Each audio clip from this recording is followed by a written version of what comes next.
பௌத்தத்தை அரைகுறையாக தெரிந்து கொண்டு ஈ. ராமசாமி உளறிய உளறலை இந்த காணொளியில் காண்போம்.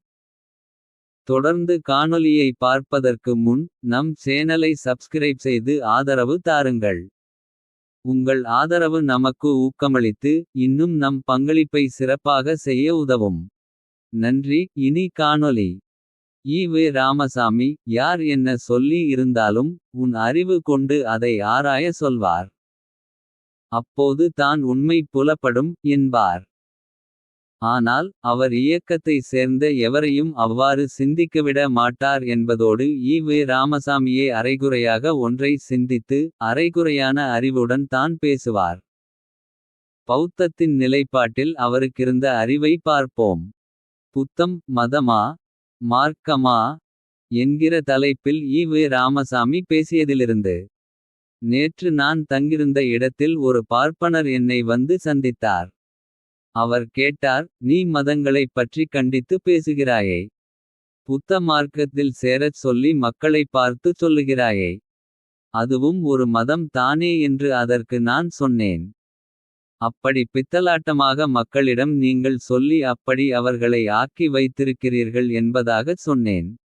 அதற்கு அவர் சொன்னார், ஏன் அதில் புத்தம் சரணம் கச்சாமி, தம்மம் சரணம் கச்சாமி, சங்கம் சரணம் கச்சாமி என்று சொல்லுகிறார்களே என்றார். அதற்கு நான் சொன்ன பதிலை எடுத்து விளக்கினால் அது ஓரளவு பயன்படும் என்று நினைக்கிறேன். புத்தம் சரணம் கச்சாமி என்பது ஒன்றும் மூடநம்பிக்கை தத்துவம் அடங்கியதல்ல. நீ யாரை தலைவனாக ஏற்று கொண்டிருக்கிறாயோ அவனிடத்தில் உண்மையாக நடந்து உறுதியோடு பின்பற்று என்பதாகும். நீ தலைவனை தேர்ந்தெடுப்பதற்கு முன் நன்றாக துருவி பார்த்து ஆராய்ந்து தேர்ந்தெடுத்து விட்ட பிறகு அவனது கட்டுப்பாட்டுக்கு அடங்கி அவனை பின்பற்ற வேண்டும் என்ற நல்லொழுக்கந்தான் அது போதிக்கிறது. தலைவன் என்று நீ ஒருவனை ஏற்றுக்கொண்டால் அவனுக்கு கீழ்ப்படிந்து நடக்க வேண்டும் என்பதுதானே ஒழிய வேறில்லை. மற்றும் புத்தம் என்பது உன் புத்தியை குறிப்பதேயாகும். அதுபோலவே தம்மம் சரணம் கச்சாமி என்பதற்கு பொருள் நீ ஏற்று கொண்டுள்ள கர்மங்களை கொள்கைகளை உண்மையான முறையில் பக்தி செலுத்தி கடைப்பிடித்து வர வேண்டும். அந்த கொள்கைக்கு மாறாக நடக்க கூடாது, உறுதியோடு அவைகளை பின்பற்ற வேண்டும் என்பதுதான். மூன்றாவதாக சங்கம் சரணம் கச்சாமி என்பது நீ நல்லடி யோசித்து சேர்ந்திருக்கிற ஸ்தாபனத்தை மரியாதை பண்ணி பாதுகாக்க வேண்டும். அதற்கு எந்தவித இழுக்கும் வராத வண்ணம் நீ நடந்து கொள்ள வேண்டும். ஸ்தாபனத்தின் பெருமையை நீ கருத வேண்டும் என்பதுதானேயொழிய வேறில்லை. ஆகவே இந்த மூன்றுக்கும் அர்த்தம் பொருள். விடுதலை பிப்ரவரி 22, 1959. ஈ. ராமசாமி உண்மையில் பகுத்தறிவாதியாக இருந்தால் என்ன சிந்தித்திருப்பார்? புத்தர் இவ்வண்ணம் கூறி இருக்க வாய்ப்புள்ளதா என யோசித்திருப்பார். ஈ. ராமசாமியே புத்தர் பற்றி ஒரு முறை சொன்னது, எனக்கும் கடவுள் என்பதற்கும் எவ்வித சம்பந்தமுமில்லை. நான் சாதாரண மனிதன். நான் சொல்பவை என் அறிவுக்கு ஆராய்ச்சிக்கு எட்டியவைகளேயாகும்.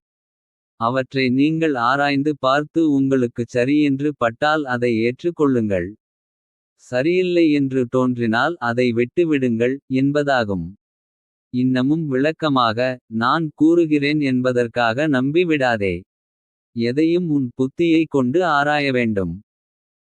இல்லையேல் நீ பகுத்தறிவு கொண்ட மானிடன் அல்லன் என்றும் கூறியிருக்கிறார் என சொன்ன ஈ. ராமசாமி புத்தரா புத்தம் சரணம் கச்சாமி, தம்மம் சரணம் கச்சாமி, சங்கம் சரணம் கச்சாமி என கூறியிருப்பார். அதாவது, முதலில் தலைவனுக்கு அடிமையாக இரு. பிறகு அவனது கொள்கைக்கு அடிமையாக இரு.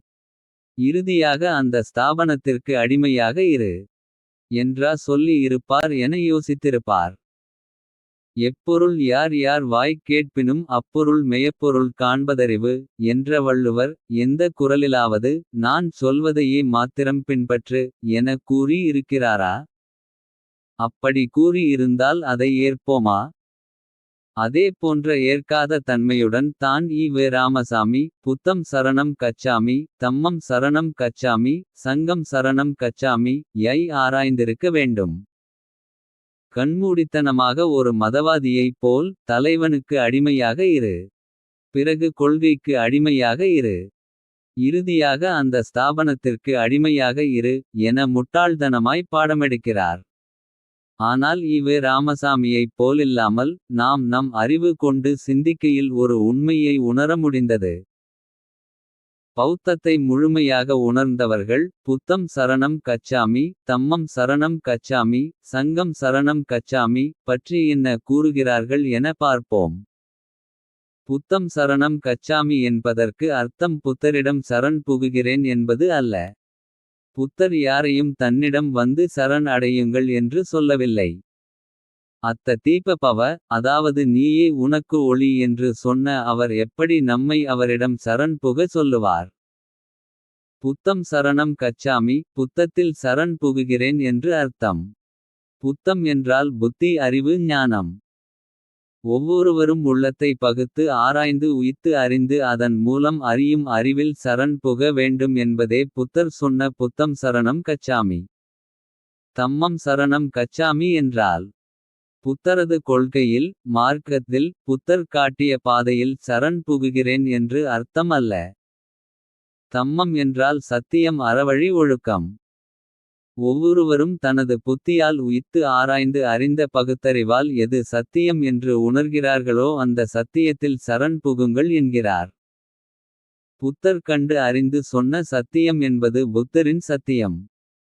அந்த சத்தியத்தை உண்மை என்று உணராமல் அறியாமல் அதில் சரண் புகுவது மற்றவர்களின் கொள்கையில் கருத்தில் சரண் புகுவது போல ஆகும். புத்தர் சொல்கிறார் என்பதற்காக எதையும் ஏற்றுக்கொள்ளாமல் எதையும் ஆராய்ந்து அறிந்து உண்மை சத்தியம் என்று உன் அறிவுக்கு பட்டால் அதை ஏற்றுக்கொள் அதில் சரண் புகு என்கிறார். சங்கம் சரணம் கச்சாமி என்றால் ஏதோ ஒரு ஸ்தாபனத்தில் சரண் புகுங்கள் என்றோ. புத்தர் ஏற்படுத்திய பிக்குகளின் சங்கத்தில் சரண் புகுங்கள் என்றோ அர்த்தம் இல்லை. சங்கம் சரணம் கச்சாமி என்றால் சங்கத்தின் பண்புகளை பிக்குகளின் பண்புகளை என்னுள் வளர்த்து அந்த பண்புகளில் சரண் புகுகிறேன் என்று அர்த்தம். ஒழுக்கம் அறிவு அன்பு கருணை முதித்தா சகிப்புத்தன்மை தியாகம் சத்தியம் எனும் சங்கத்தினர்க்கான உயர்ந்த பண்புகளிடம் சரண் புகுவதே சங்கம் சரணம் கச்சாமி. தீய பண்புகளிடம் சரண் புகாமல் நற்பண்புகளிடம் சரண் புகுவதே சங்கம் சரணம் கச்சாமி. Pariah Foundation தந்ததிலிருந்து. இது பௌத்தத்தை நன்றாக ஆராய்ந்து சொன்ன ஒருவரின் கருத்து. ஈவே ராமசாமி பௌத்தம் குறித்து கூறிய கருத்தையும் இரண்டாம் நபர் புத்தம் குறித்து கூறிய கருத்தையும் ஒப்பிட்டு எது சரியாக இருக்கும் என பார்க்கையில் நிச்சயம் ஈவே ராமசாமி சொன்னது ஏற்க தகுந்த கருத்தாகவே இல்லை என்பது தான் அறிவுள்ள யாவரும் சொல்லக்கூடிய கருத்தாக இருக்கும். எதையும் உன் புத்தி கொண்டு ஆராயை என கூறியவர் நிச்சயம் தலைவனை தேர்ந்தெடுத்து விட்ட பிறகு அவனது கட்டுப்பாட்டுக்கு அடங்கி அவனை பின்பற்ற வேண்டும் என்பதையே அது போதிக்கிறது என கூற வாய்ப்புள்ளதா. புத்தர் என்ன ஈவே ராமசாமியா நானே சொல்லி இருந்தாலும் அதை நம்பாதே என்று ஒரு பக்கம் கூறிவிட்டு இன்னொரு பக்கம் என்னை பின்பற்றுபவன் தன் அறிவை மூட்டை கட்டி வைத்துவிட வேண்டும் என்றும் முரண்பட்ட பேச. ஈவே ராமசாமியின் யோக்கியதையே அது தான். தன்னைப் போலவே எல்லோரும் முரண்பாட்டாளர்களாக தம் அடிமைகளைப் போலவே எல்லோரும் முட்டாள்களாக இருப்பார்கள் என்பதே அவரின் எண்ணமாக இருந்துள்ளது என்பதையே அவர் பேச்சு காட்டுகிறது.